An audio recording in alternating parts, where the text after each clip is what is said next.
വേദിയിലിരിക്കുന്ന അത്യുന്നതരായ ബഹുമാന്യരെ, പ്രോട്ടോകോളൊന്നും തെറ്റിക്കുന്നതല്ല, ഇവരുടെ പേരുകൾ ആവർത്തിച്ച് പറഞ്ഞാൽ നിങ്ങൾക്കൊന്നും വീട്ടിൽ പോകാൻ പറ്റില്ല. കാരണം നിറഞ്ഞിരിക്കുന്ന വേദിയാണ്, സന്തോഷമാണ് എല്ലായിടത്തും നിറഞ്ഞിരിക്കുന്നത്. ആൾക്കാരെ കാണുമ്പോഴാണ് സിനിമാക്കാർക്ക് സന്തോഷം. വേദി പോലെ തന്നെ നമ്മുടെ ഫ്രണ്ടിലും നിറയെ ആളുകളുണ്ട്. സാധാരണ പൂജ പരിപാടികൾ എറണാകുളത്താണ് നടത്തുന്നത്, കൂടുതലും അഞ്ചുമന ക്ഷേത്രത്തിലും അതുപോലെ തന്നെ എറണാകുളത്ത് പല ഓഡിറ്റോറിയത്തിലേക്ക്. ആ പൂജാ ചടങ്ങിൽ തന്നെ പ്രൊഡ്യൂസറും ഡയറക്ടറും വിജയിച്ചിരിക്കുകയാണ്. കാരണം മലയാളത്തിലെ ഭൂരിഭാഗം സിനിമകളും നിയന്ത്രിക്കുന്ന ബാദുഷയെ നിങ്ങൾ ഇങ്ങോട്ട് കൊണ്ടുവന്നു, തൃശ്ശൂരിൽ. പുള്ളിനെ മാത്രമല്ല, കുടുംബത്തെ കൂടി വിളിച്ച് വരുത്തി ഇവിടെ പൂജ നടത്തിയതിൽ നിങ്ങൾ വിജയിച്ചിരിക്കുകയാണ്. പിന്നെ ഈ സിനിമയുടെ തുടക്കം മുതൽ ഞാൻ എൻ്റെ ഒരു ഭാഗമാണ്. ആദ്യം വന്ന് ഇലിയാസും പ്രൊഡ്യൂസർ ജോസഫായിട്ടും കൂടി സംസാരിച്ചപ്പോൾ കാസ്റ്റിങ്ങിനെ കുറിച്ച് സംസാരിക്കുകയും അങ്ങനെ ഇന്നസെന്റ് ഏട്ടൻ്റെ മകൻ്റെ മകൻ ഇന്നസെന്റ് തന്നെയാണ്. ഈ ഇന്നസെന്റിനെ കുറിച്ച് ഒരുപാട് പേര് ഞാൻ പറഞ്ഞു കേട്ടു. ഇന്നസെന്റ് ഏട്ടൻ്റെ എല്ലാ കഴിവും ഒത്തിണങ്ങിയ ഒരു കൊച്ചുമകനാണ്.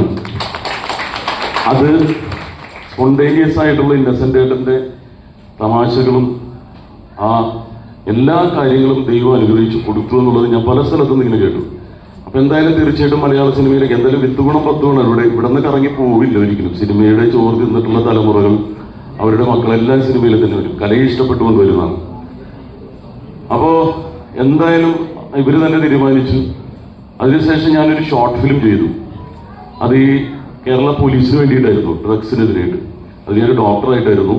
ഒരു ഡ്രഗ് അഡിക്റ്റ് ആയിട്ട് അഭിനയിച്ചത് ബാദുഷയുടെ മകനായിരുന്നു. അപ്പൊ അതിൽ വളരെ കൺട്രോൾഡ് ആയിട്ടുള്ള ഒരു ആക്ടിങ്, വളരെ നമുക്ക് ഫീൽ ചെയ്യുന്ന രീതിയിൽ സ്വന്തം അമ്മയെ തലക്കടിച്ചു കൊല്ലുന്ന ഒരു കഥാപാത്രമായിട്ടാണ്. അവന് ബോധം വന്നു കഴിഞ്ഞപ്പോഴാണ് അവൻ്റെ അമ്മയെ നഷ്ടപ്പെട്ടവെന്ന് അറിഞ്ഞത്. അത് വളരെ മനോഹരമായിട്ട് ബാദുഷയുടെ മകൻ അഭിനയിക്കുകയും, പക്ഷെ അദ്ദേഹം AR റഹ്മാന്റെ ഇൻസ്റ്റിറ്റ്യൂട്ടിൽ ചെന്നൈയിൽ മ്യൂസിക്കുമായി ബന്ധപ്പെട്ട് അദ്ദേഹം പോയി ചെയ്തു. അവിടെ സെലക്ഷൻ കിട്ടാൻ വലിയ ബുദ്ധിമുട്ടാണ്. അപ്പോൾ AR റഹ്മാന്റെ ഇൻസ്റ്റിറ്റ്യൂട്ടിൽ ഒരുപക്ഷെ ഇപ്പോഴത്തെ കുട്ടികളെന്ന് പറഞ്ഞാൽ മൾട്ടി ടാലന്റഡ് ആണ്, മ്യൂസിക്കും എല്ലാം ചേർന്നിട്ട്. ആരും വിചാരിക്കരുത് എൻ്റെ മകൻ ഞാൻ തന്നെ ആദ്യം വന്ന് തള്ളിക്കയറ്റിയതാണെന്ന്. ഇവരോടൊക്കെ ചോദിച്ചിട്ട് തന്നെയാണ് അവൻ അവസാനമാണ് ഇതിലേക്ക് വന്നത്, പ്രോജക്റ്റിലേക്ക്. അവനെക്കുറിച്ച് പറഞ്ഞാൽ നാടകമാണ് മേഖല. സ്കൂൾ യുവജനോത്സവത്തിൽ രാജഗിരിയെ പ്രതികരിച്ച് ബെസ്റ്റ് ആക്ടറൊക്കെ കിട്ടിയിട്ടുണ്ട്. അതിനും ഇതുപോലെ തന്നെ ഇപ്പോൾ രാജഗിരിയുടെ ബാൻഡിൽ ഗിറ്റാറിസ്റ്റുമാണ്. അപ്പൊ എങ്ങനെ പോയാലും പുതിയ തലമുറ 4 കാലിൽ വീഴും, എവിടെയെങ്കിലുമൊക്കെ പോയിട്ട് പച്ച പിടിച്ചോളൂ, വലിയ യാതൊരു സംശയമില്ല. അപ്പോൾ മനോഹരം, ഞാൻ അധികം നീട്ടുന്നില്ല, കാരണം പ്രസംഗിച്ച് നീട്ടിയിട്ടുണ്ടെങ്കിൽ നിങ്ങൾ തന്നെ പ്രാഗിക്കൊണ്ടിരിക്കും, ഇയാളെന്താ നിർത്താത്തതെന്നിരിക്കും. വളരെ മനോഹരം. ഞാൻ ആദ്യമായിട്ടാണ് ഇങ്ങനെ മെഴുകുതിരി കത്തിച്ച് പൂജ. സാധാരണ തോണിസുണ്ടിയാളുടെ പള്ളിയുടെ മുമ്പിലും വല്ലാർപാടത്തൊക്കെയാണ് തിരി കത്തിക്കുന്നത്. തിരി കത്തിച്ച് കഴിഞ്ഞപ്പോൾ പെട്ടെന്ന് കേട്ടത് പഞ്ചവാദ്യം. ഇതെന്ത് രീതിയാണെന്നുള്ള എനിക്ക് ഇവിടുത്തെ ഇപ്പോഴും കിട്ടിയിട്ടില്ല. എന്തായാലും എല്ലാ വിഭാഗത്തിൽപ്പെടുന്നവർ ഒന്നിക്കുന്ന ഒരു സ്ഥലമാണ് സിനിമ. ഇവിടെ ജാതിയോ മതമോ വർഗീയതയോ ഒന്നുമില്ല. അപ്പൊ എല്ലാം കൂടി ചേർന്നൊരു മനോഹരമായ പൂജയാണ് നടന്നത്. തീർച്ചയായിട്ടും ഇത് എത്തേണ്ട സ്ഥലത്ത് ഈ സിനിമ എത്തുമെന്ന് പ്രതീക്ഷിക്കുന്നു. അതിനുള്ള എല്ലാ കാര്യങ്ങളും, കാരണം ഞാൻ അമ്മയുടെ ഓഫീസിൽ ഇപ്പോൾ മറ്റന്നാൾ ഞങ്ങൾ ജനറൽ ബോഡിയാണ്, നേതൃത്വ നിലയിൽ 7-8 വർഷമായിട്ട് ഞാനുണ്ട് അമ്മയുടെ. അപ്പോൾ അവിടെ ഞാനൊരു കട്ടൗട്ട് വെച്ചിട്ടുണ്ട്, ഇന്നസെന്റ് ഏട്ടൻ്റെ കട്ടൗട്ടാണ് വെച്ചിരിക്കുന്നത്. അപ്പോൾ നമ്മൾ ഓരോ പ്രവൃത്തികൾ ചെയ്യുമ്പോഴും ഇന്നസെന്റ് ഏട്ടനെയാണ് ഓർക്കുന്നത്. അപ്പൊ ഇന്നസെന്റ് ഏട്ടനെ കണ്ടിട്ട് ഞാൻ ഇവിടെ വന്നിട്ട് ഈ ഇന്നസെന്റിനെ കാണുമ്പോൾ എന്തോ നിമിത്തം പോലെയാണ് എനിക്ക് തോന്നിയത്. അപ്പൊ തലമുറ ലെഗസി കൈമാറുകയാണ്. അതിന് വേണ്ടത് നിങ്ങളെപ്പോലെ ഓഡിയൻസ് തന്നെയാണ്. സാധാരണ എറണാകുളത്ത് നടക്കുമ്പോൾ മുഴുവൻ സിനിമയുമായി ബന്ധപ്പെട്ട ആൾക്കാരായിരിക്കും. സാധാരണ നാട്ടുകാരൊക്കെ നമുക്ക് സന്തോഷമുണ്ട്. സാധാരണക്കാരാണ് സിനിമ വിജയിക്കേണ്ടത്. അപ്പോൾ നിങ്ങളുടെ സാന്നിധ്യം തിയേറ്ററിൽ ഉണ്ടാവുമെന്ന പ്രതീക്ഷയോടുകൂടി നമ്മളിത് തുടങ്ങാൻ പോവുകയാണ്. അതിന് എല്ലാവിധ സപ്പോർട്ടുകളും എൻ്റെ ഭാഗത്തുനിന്നും. മലയാള സിനിമയിൽ ഒരു സിനിമ പോലും ബാദുഷ അറിയാതെ പോകാറില്ല. അപ്പോൾ ബാദുഷയുടെ സപ്പോർട്ടും ഉണ്ടാവും എന്ന് പ്രതീക്ഷിക്കുന്നു. പ്രതീക്ഷിക്കണ്ട, കാരണം സ്വന്തം മോനല്ലേ. അപ്പോൾ തീർച്ചയായിട്ടും നമ്മൾ എത്തിക്കേണ്ട സ്ഥലത്ത് ഒരാളും കൂടി ഉണ്ട് ബാദുഷക്ക്.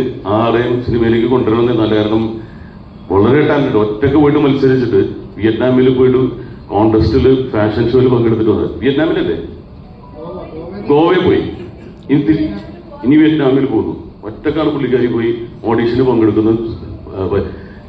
ഞാൻ തന്നെ അറിയുന്നത് ബാദുഷയുടെ മോളെന്ന് പറഞ്ഞപ്പോൾ ഇവര് അന്ന് അവിടെ കോമ്പറ്റീഷൻ നടക്കുമ്പോൾ എനിക്കൊന്നും അറിയാൻ പാടില്ല, എന്തോ ഓഡീഷനൊക്കെ പോയിട്ട് അവിടെ കിട്ടിയിട്ടുണ്ടെന്ന് പറഞ്ഞിട്ട് വേദിയിൽ വളരെ പ്രമുഖരായവരുടെ മുമ്പിൽ വളരെ കൂളായിട്ട് ആറ്റിറ്റ്യൂഡ് കണ്ടപ്പോൾ മനസ്സിലായി ആദ്യം വരേണ്ടത് സിനിമയിലേക്ക് മോളാണെങ്കിലും ആദ്യം നടക്കുന്നത് നിനക്കാണ്.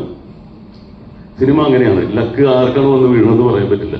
അപ്പൊ ഒരുപാട് ടാലൻസ് ഇതിലേക്ക് വരുന്നുണ്ട്. ഇതില് ഒരുപാട് ടാലൻസ്, അവരെല്ലാം സിനിമയുടെ നിറസാന്നിധ്യമായി മാറട്ടെ എന്ന് പ്രാർത്ഥിക്കുന്നു. എന്തായാലും മകളുടെയും ഓഡിഷൻ ചെയ്യുക അല്ലേ ബാദിഷയുടെ മോള്? ഈ കുട്ടീനെ കുറിച്ച് മോള് ടോണി ആരാണ്? ഓക്കെ. എന്റെ മക്കളും ഇവരെയൊക്കെ സംബന്ധിച്ച് അറിയാൻ പാടില്ല. ഇതൊക്കെയാണ് നമ്മൾ എറണാകുളത്ത് കിടക്കുന്നത്, അതുകൊണ്ടാണ് എനിക്ക് അറിയാൻ പറ്റില്ല. സോറി. ടോണിയുടെ മകളുണ്ട് മെലിഞ്ഞ സുന്ദരി എന്ന കഥാപാത്രം ഉണ്ടല്ലോ ഇതിന്, അല്ലേ? അങ്ങനെ ഒരു ക്യാരക്ടർ ഉണ്ട്. അപ്പൊ ഇനി തടി വെച്ച് പോരുന്നില്ല, ക്യാരക്ടർ പോകും. അപ്പൊ എല്ലാവർക്കും നല്ല ആശംസകൾ. നിങ്ങളുടെ എല്ലാവരും സപ്പോർട്ടോടെ ഒരുപാട് ടാലൻസ് ഇനിയും വരുന്നുണ്ട് കേട്ടോ. ഇതില്ല ഇതിന് നിരന്നിരിക്കുന്നു. അതുപോലെ തന്നെ ശ്രീകുമാരോടെ